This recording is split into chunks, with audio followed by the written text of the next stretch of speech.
A paz do Senhor a todos vocês. Nós estamos aqui para fazer mais um trabalho da parte de Deus. Desde já eu quero agradecer a cada um de vocês que vai estar vendo a gente aí no YouTube. Que Deus seja louvado. Nós queremos compartilhar com você a Bíblia Sagrada em Oséias capítulo 13. No versículo 5 em diante está escrito assim, ó: Eu te conheci no deserto, em terra muito seca. Depois eles se fartaram em proporção do seu pasto. Estando fartos, ensoberbeceu-se o seu coração, por isso se esqueceram de mim. Serei, pois, para eles como leão, como leopardo espiarei no caminho, como urso que tem perdido seus filhos, os encontrarei, lhes romperei as teias do teu coração, e ali os devorarei, como leão, as feras do campo e os despedaçarão. Para a tua perda, ó Israel, te rebelaste contra mim, contra o teu ajudador. 9 de novo, hein? Para a tua perda, ó Israel, te rebelaste contra mim, contra o teu ajudador. Onde está agora o teu rei? Para que te guarde em todas as tuas cidades? E os teus juízes, dos quais disseste: dá-me um rei e príncipes, dei-te um rei na minha ira e tirei no meu furor. É só essa palavra que eu quero deixar até o seu coração. Eu quero estar pregando nesta manhã em cima dessa palavra verdadeira, onde não tem jeito da gente sair nem para a direita, nem para o meio, mas sim olhar para cima e pregar a verdade e deixar o marretão de Deus falar, né? A palavra de Deus era como uma marreta que esmiuça a penha. Então vamos lá. Nós queremos estar pregando sobre um Deus que pode estabelecer um reinado a alguém na sua ira e tirar no furor. Deus, ele pode estabelecer algo na tua vida, na minha vida, e o começo seu pode estar debaixo da ira de Deus e você terminar debaixo do furor. O que nós estamos querendo dizer nesse momento? O que a Bíblia está dizendo? Aqui em Oséias capítulo 13, Deus faz relembrar o povo. Oséias é um livro que Israel estava passando um momento difícil. Você pode ver aí, o pecado de Israel, o seu castigo, a ingratidão de Israel, ameaça e promessa. Joel viveu, o Oséias era de um tempo muito terrível, olha. O pecado de Israel e a sua consequência, o castigo está próximo. Então foi um momento de muita sentença à época do profeta Oséias.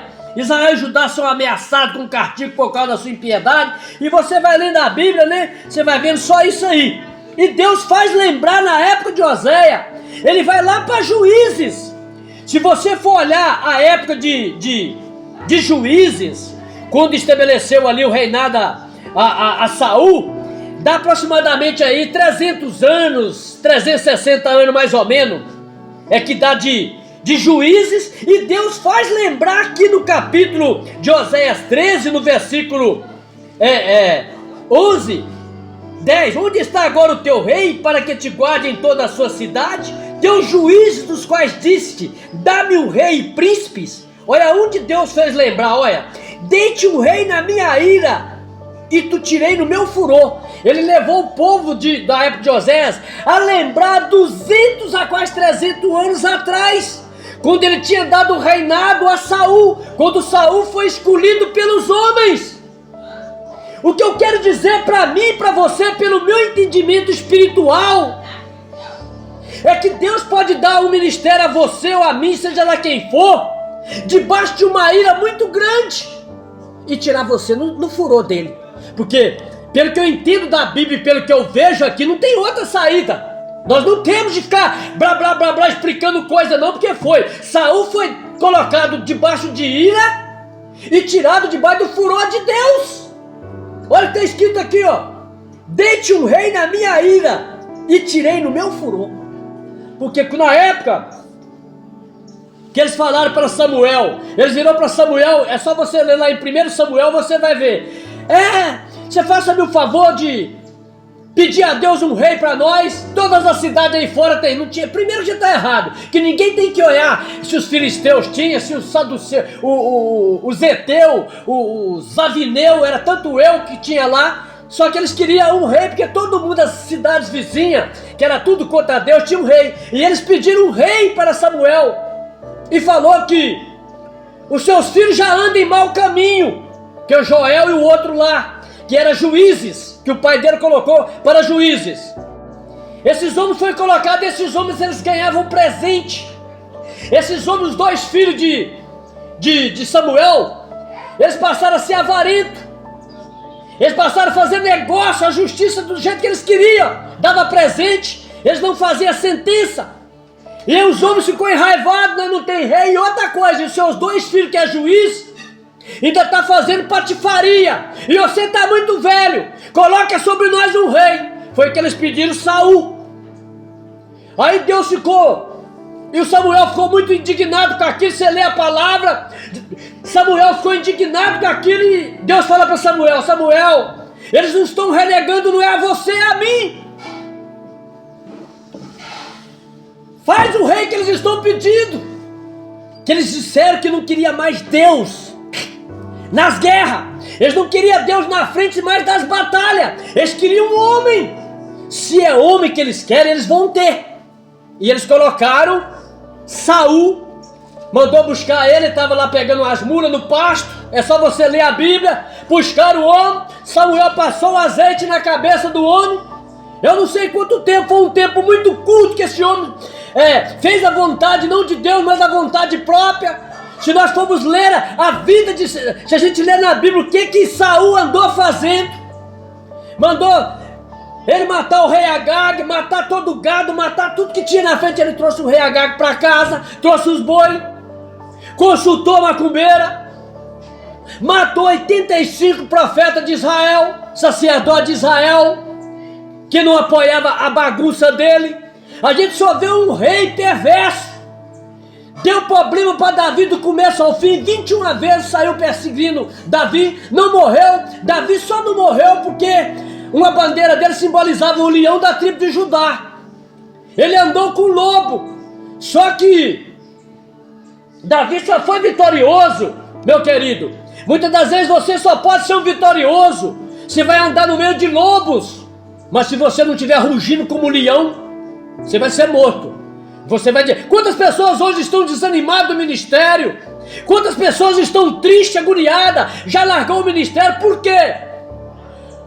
O rugido do lobo, o grito dos lobos, a matilha atrás deles, eles se assustaram. Esquece que você, meu filho, é da descendência do leão da tribo de Judá.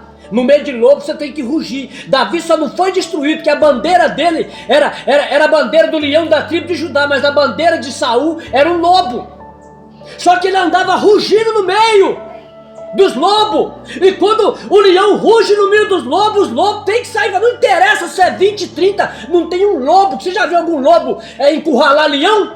É esse que tem que cair no mato. E tem muita gente que foi encurralado por lobos no seu ministério.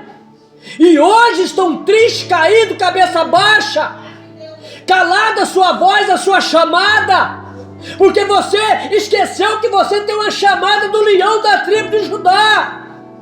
Você tem que estar rugindo no meio dos lobos. Senão você vai ser engolido. Davi, o Saul consultou, na hora que as coisas apertam, em vez dele consultar a Deus, o que ele fazia? Ele consultava a pendeira. Mas quando as coisas apertavam para Davi, ele consultava a Deus. Mas quando Saul pecou, ele consultou a Deus? Não, ele consultou foi a coroa. Ele olhou para a coroa, olhou para a vestimenta deles. O quê? Se eu for consultar, vou perder minha coroa. Ele não queria a misericórdia de Deus, é por isso que ele consultava ao negativismo dele, a seu eu, a sua soberba, a seu orgulho. Quantas pessoas que não querem mais consultar a Deus, se o que está fazendo está debaixo da direção do Senhor? Quantas pessoas estão fazendo isso nos dias atuais de hoje? Não consulta a Deus. A diferença de Davi para Saul é que quando Davi errava, a sentença vinha sobre ele. Ele reconhecia o seu pecado. Ele tirou a coroa, rasgou a vestimenta. Por que ele... Vê lá ele rasgando a vestimenta do Davi quando ele erra. Ele rasga a vestimenta em agonia, joga poeira cinza, pega a coroa, tira ela. O que vai valer essa coroa? O que vai valer esse manto de rei se eu não estou debaixo da direção de Deus? Que vai valer isso tudo se eu não tiver debaixo da direção de... Ele buscava a direção de Deus até para pecar, João. Meu câmera, até para pecar nós temos que buscar direção para Deus quando vir um erro. Estar buscando direção para dar certo é muito fácil, é mandamento. E quando nós errar, quando a coisa ficar ruim pro nosso lado, nós caímos. E quando aí que tem que buscar direção dobrada. Porque agora eu estou em vergonha perante a santidade de Deus. Buscar se acertar com Deus quando você está certo, você está fazendo mais nada de que uma obrigação. Agora, o que fica gostoso entre um pecador e a santidade de Deus é quando ele reconhece que virou uma miserável diante da santidade de Deus e ele reconhece o seu pecado. Davi reconhecia quando ele caía, ele reconhecia quando ele aceitava e ele também reconhecia quando ele errava. Por que muito ministério hoje de igreja não está dando certo? Porque os homens não reconhecem que está fazendo as coisas de Deus errada. Eles não reconhecem que está fazendo totalmente errado. Quando Davi foi buscar a arca, 32 mil homens, tinha tudo, lá estava a palavra, lá tinha tambor, lá tinha viola, lá tinha arca. Mas o problema é que lá não tinha princípio. Quando Deus fuzilou Uzá, que parecia que a arca ia cair, Deus não cai, rapaz.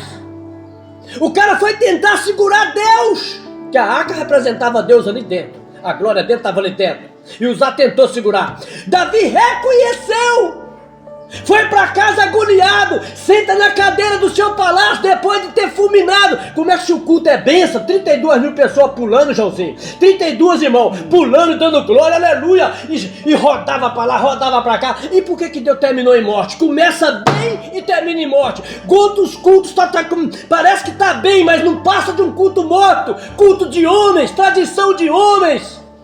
Quantos cultos que não está passando de presença humana? É o do homem, culto soberbo, culto do eu, culto do orgulho. É isso que nós temos que entender. Parecia que estava tudo bem. Aí Davi vai olhar direitinho, vai estudar. Agora estou entendendo por que o culto terminou em morte. Por que Uzá foi fuzilado? Aí começaram a estudar lá. É porque o Davi perdeu, Israel ficou sem a arca 20 anos. Eles ficaram 20 anos sem a presença de Deus. Eles perderam o livro, eles perderam o jeito de carregar Deus dentro do santuário, o jeito de fazer um culto com Ele presente. Eles perderam toda a essência do culto. Eles perderam todo o princípio do culto, todo o ritual que era para fazer naquela época da lei, com o culto que tinha que fazer a Deus. Chegaram a Deus de qualquer jeito, botaram a arca no carro de boi, andaram de qualquer jeito. A diferença que tem do Davi é que ele foi estudar por que foi aquele erro naquele culto, se tinha gente à torta e à direita para glorificar a Deus, moço. Não é a multidão que vai falar que um culto está certo, é o coração de um coração quebrantado. O que vale para Deus, se tiver um culto de um coração quebrantado, em reverência à santidade de Deus, é isso que vale. Pode ser muito e pode ser pouco, mas que muitos estejam em santidade e que os poucos também estejam em santidade. É isso que vale para Deus. Muitas das vezes não é a multidão.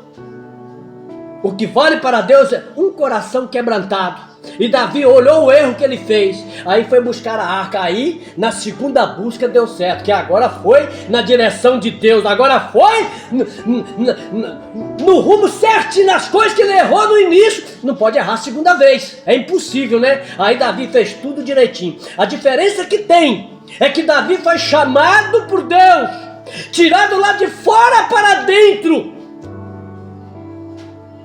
foi escolhido. Deu do ventre da sua mãe para Deus, como foi Jeremias, como foi você. Então tudo que começa bem, termina bem. Claro que somos pecadores, claro que nós somos uma ferramenta que temos que vigiar, senão o ferrugem vem, senão as coisas vêm e nos atrapalham. Mas é que a diferença do Saul para o Davi é que Davi foi escolhido por Deus e Davi foi chamado pelos homens. É só isso. Pode dar um problema sério. Quantas pessoas não têm chamado de Deus? É chamado dos homens, não é chamado de Deus. Então, nós estamos pregando para você entender que o ministério de uma pessoa, ele pode estar começando debaixo de uma ira e terminando no furor.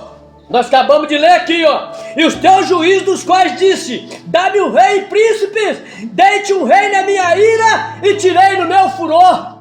Foi dado na época de Saul. debaixo da ira de Deus. Samuel, isso não é bom o que vocês estão fazendo, vocês estão renegando a Deus, não é não, vocês não podem fazer isso não, você está muito velho, seus 2 filhos é sacana, é avarento, são mercenário, tá lá passando um envelope dentro do santuário, mete envelope nesse para largar o dízimo e largar dinheiro para nós, igual tem muitos aí fazendo. Passa primeiro o envelope, não passa a primeira gratidão, não ensina o povo a ser santo, não ensina o povo a ser grato a Deus, dá o que é de Deus de coração, alma lavada. Era isso que aqueles 2 filhos de Samuel estavam fazendo. Eles faziam negócio, eles compravam a sentença por dinheiro, eles eram avarentos. Mudou alguma coisa hoje? Mudou não, meu filho. Hoje do mesmo jeito. Deus, Ele não está preocupado. Aí a gente vê na internet aí os caras, os podcasts. Nós somos a nação evangélica. Você está achando que Deus está preocupado em você ser batista? Você está achando que Deus está preocupado se eu sou da Assembleia? Deus está preocupado se você é santo, rapaz. Deus está preocupado. Esse negócio de ministério, isso aí veio do homem. Jesus nunca pegou igreja batista, assembleia, presbiteriana, isso aí foi coisa dos homens. Há vários ministérios e Deus opera em todos. O homem é que fez ministério, Jesus nunca fez ministério batista, assembleia. Isso quem fez foi os homens. Deus fez a igreja dele perfeita. Você vai lá, você quer ser um batista, vai para batista. Mas batista tem poder de salvação não. Assembleia não tem poder de salvação não. Nenhuma igreja, nenhum pastor, por mais sábio que ele não tem poder nenhum de matar a hora da vida ninguém. Quem tem é Cristo, é o Calvário que nos liberta, é o Calvário que nos transforma. É por isso que nós estamos nesta manhã pregando, que Deus pode dar um ministério a qualquer um de nós, pode estar dando, seu ministério está debaixo de quê? Da ira? Começou debaixo de ira? Quantas igrejas abertas debaixo de confusão? Hein, meu câmera? É pior que a verdade, né? Quantas igrejas abertas debaixo de confusão? Não tem quantidade, né? Fecha ali, briga, separa a metade vai para a direita do pastor da direita e a metade vai para a esquerda. Como é que Deus vai operar nisso se os dois não voltam a pedir perdão? Se não há reconciliação daquelas 2 turmas? Quantas igrejas estão separando através de briga? Começou até bem. Nós estamos aqui no Vale do Aço. Nós estamos vendo aqui na cidade próxima, não vou falar nome não, que uma igreja enorme tá lá acabada. Por quê? A porta que eu fecho ninguém abre, a que eu abro ninguém fecha. Eu sou a raiz de Jessé. Ele falou, lá em Apocalipse, né? Eu sou a chave de Davi, a que fecha ninguém abre, a que abre ninguém fecha. Por que a igreja lá então fechou? Briga, posição social, tá lá fechada, aqui na nossa região. Porque brigaram, aí partiu meio a meio. Por que brigaram? Por quê? É por causa disso aqui, ó. É por causa do mesmo sistema dos 2 filhos de Samuel. Barganha o juízo de Deus. Troca a alma, troca a santidade por dinheiro, por mentiras, por brigas. Aí a briga separa. Como é que uma igreja dessa vai? Tem que pedir perdão um por um, tem que se ter conserto. Se quiser continuar com Deus. Mas a Bíblia diz que é necessário que essas coisas aconteçam. Mas ai daquele que vier o tropeço, ai daquele que vier os escândalos. E nós vemos aqui o que foi o ministério do Saul. Começou debaixo da ira, porque aí Deus falou assim, Samuel, eles não estão odiando, não é a mim, Samuel. Eles estão renegando, não é a mim, não é a você, perdão. Eles estão renegando é a mim. Eles não queriam mais que Deus fosse na frente das batalhas, porque o Samuel ele era sacerdote, profeta e juiz. Olha só para você ver, profeta, sacerdote e juiz. Meu querido, olha como é que anda certo, olha. Tem que andar o sacerdote, a igreja tem que ter o juízo de Deus, que é o juiz, e o profeta. Uma igreja que não aceita profeta, ela vai deitar o cabelo. Aonde eles tiram o profeta, aí vem aí, não tem profeta nos dias atuais de hoje. É claro que é para vocês ficar no pecado, né? Deitar de braçada, igual fez os 2 filhos de Samuel.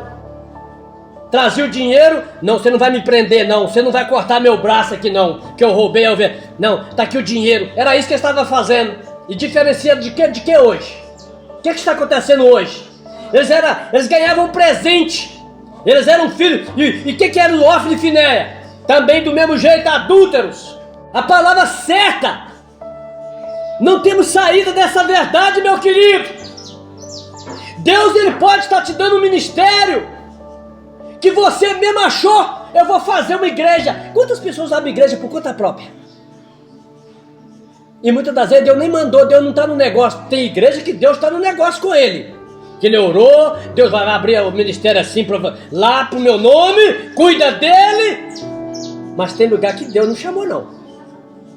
Tá? For abrir pro embigo próprio. E vai dar mal. Tem ministério que ele é aberto pelo homem e tem ministério que ele é aberto pela vontade de Deus. É diferente.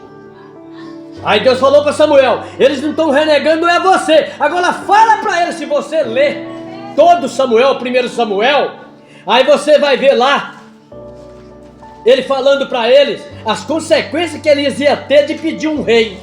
Ah, vocês querem rei, né? Então tá bom. Vocês vão ter problema. Ele vai governar vocês, vai tirar seus filhos de dentro de casa, vai levar para o palácio, vai tirar a terra de vocês, né? Aí tá bom, não tem problema não.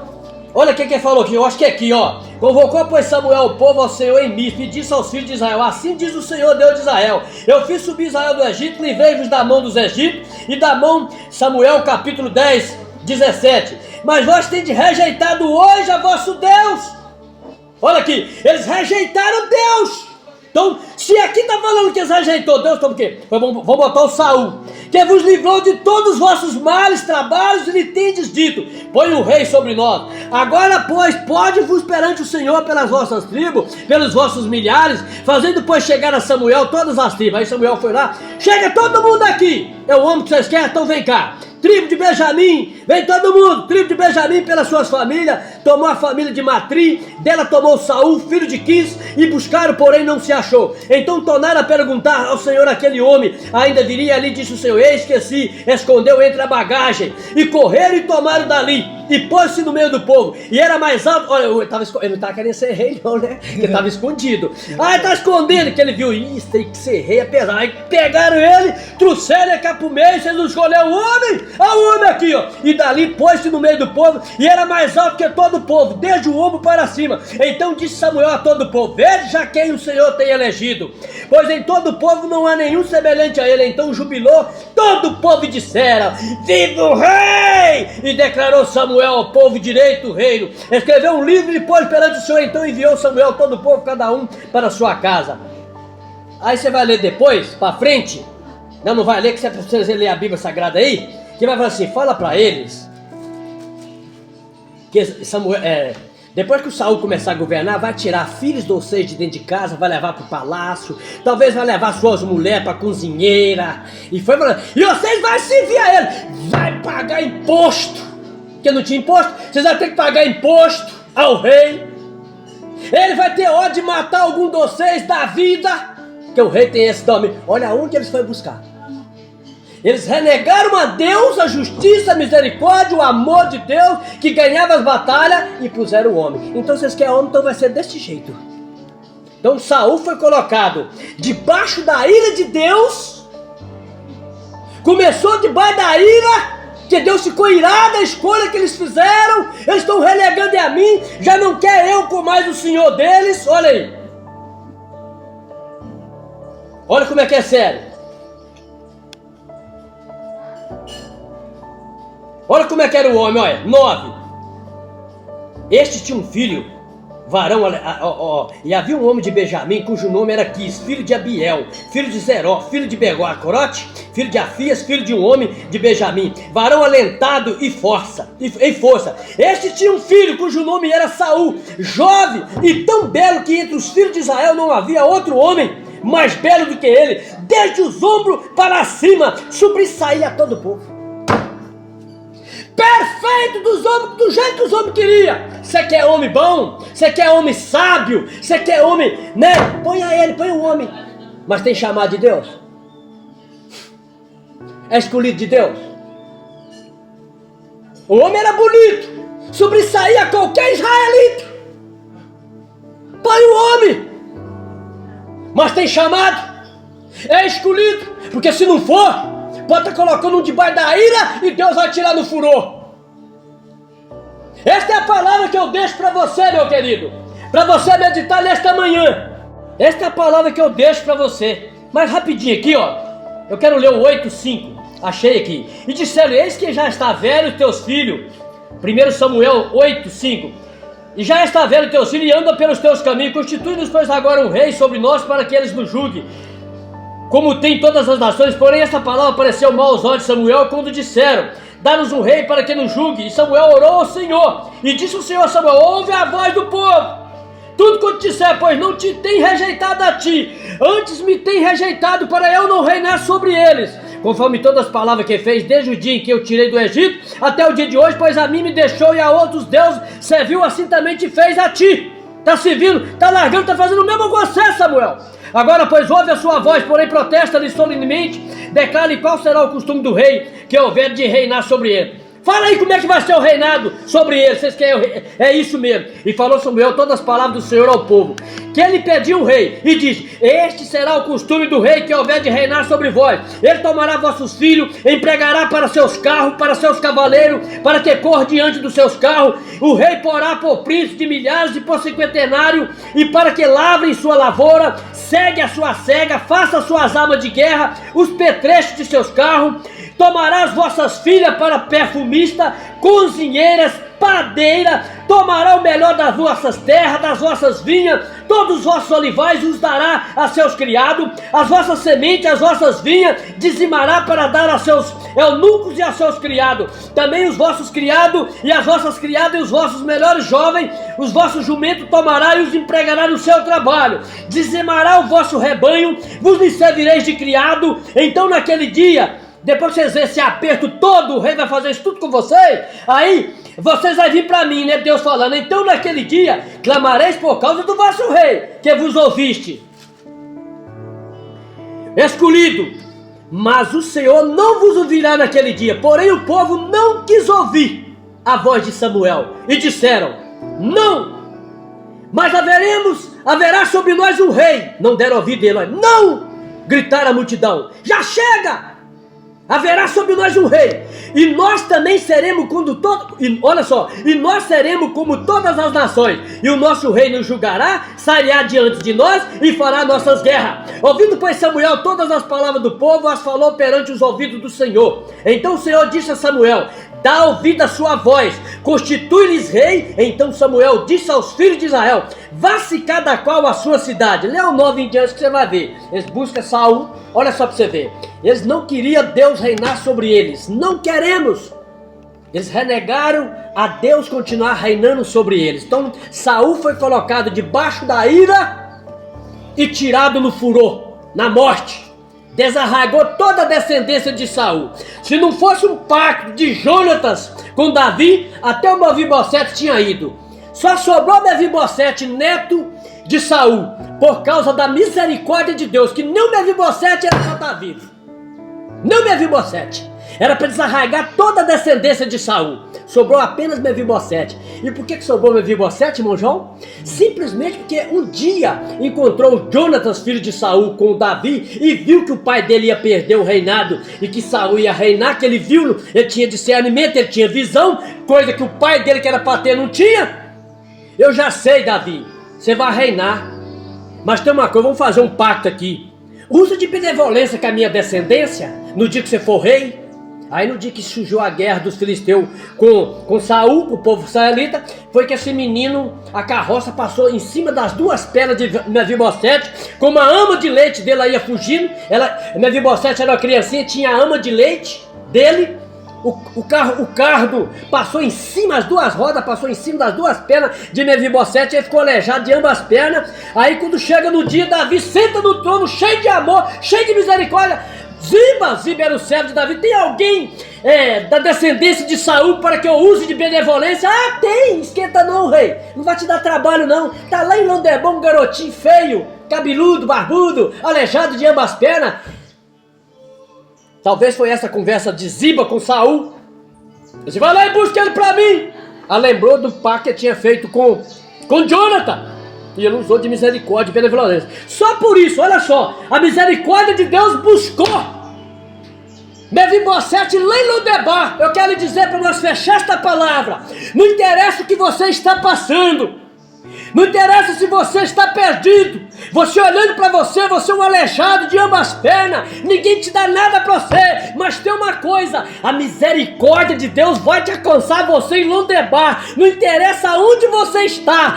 A misericórdia de Deus vai te buscar. Não interessa onde você ficar. Não interessa o seu problema. Por causa de um voto que alguém faz a Deus, Deus não esquece.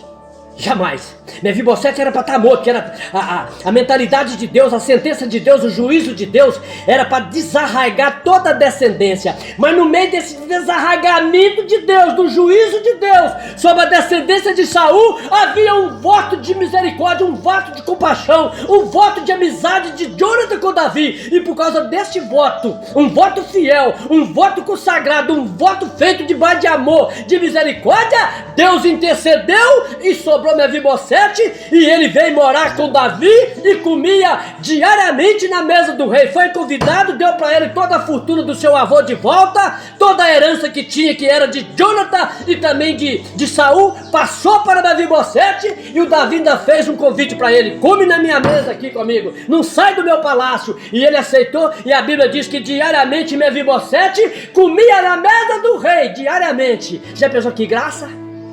Como é a misericórdia do Senhor?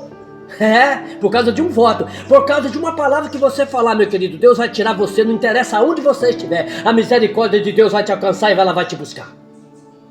Fique esta palavra até seu coração, que Deus seja louvado na vida de cada um de vocês que vai nos ouvir nesta manhã. Amém?